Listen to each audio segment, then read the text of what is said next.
I'm Sam Wagner. I'm the author of Malignant Self-Love, Narcissism Revisited. No one should feel responsible for the narcissist's predicament.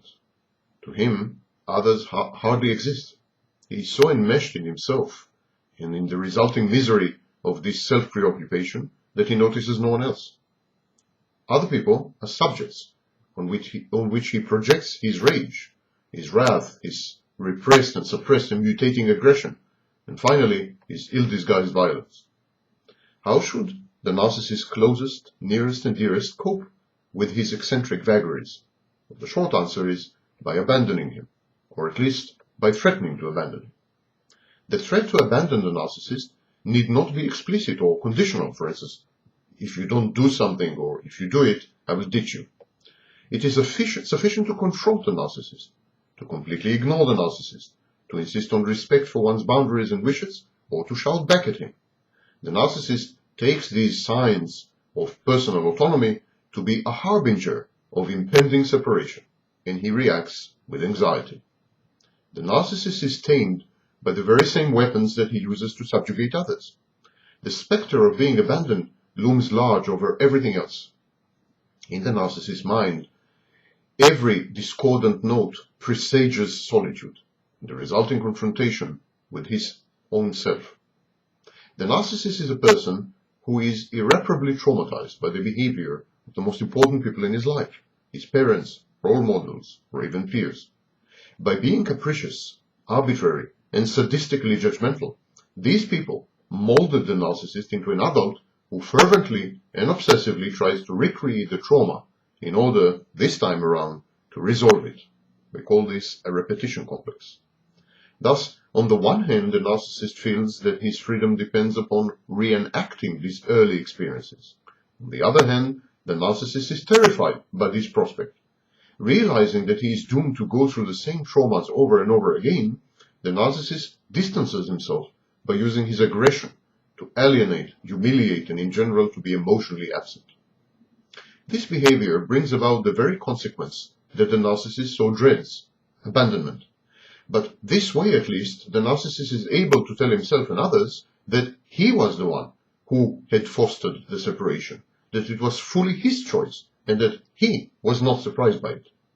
The truth is that, governed by his internal demons, the narcissist has no real choice. The dismal future of his relationships is preordained. The narcissist is a binary person. The carrot is also the stick, in his case. If he gets too close to someone emotionally, he fears ultimate and inevitable abandonment. He thus immediately distances himself, acts cruelly, and brings about the very abandonment that he had feared in the first place. In this paradox lies the key to coping with the narcissist. If, for instance, he is having a rage attack, rage back. This will provoke in him fears of being abandoned, and the resulting calm will be so total that it might seem to you eerie. Narcissists are known for these sudden tectonic shifts in mood and in behavior. Mirror the narcissist's actions. Repeat his words. If he threatens, threaten back, and credibly try to use the same language and content. If he leaves the house, leave the house as well. Disappear on him. If he is suspicious, act suspicious.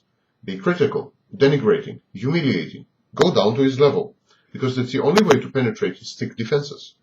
Faced with his own mirror image, the narcissist always recoils.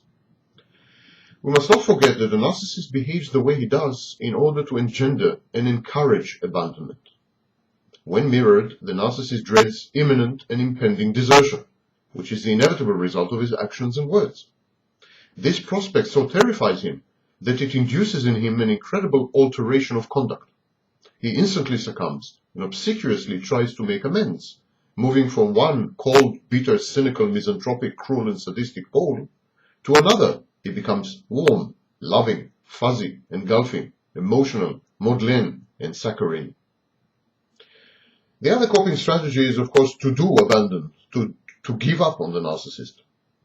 Dump him and go about reconstructing your own life. Very few people deserve the kind of investment that is an absolute prerequisite to a life with a narcissist. To cope with a narcissist is a full-time, energy, and emotion-draining job.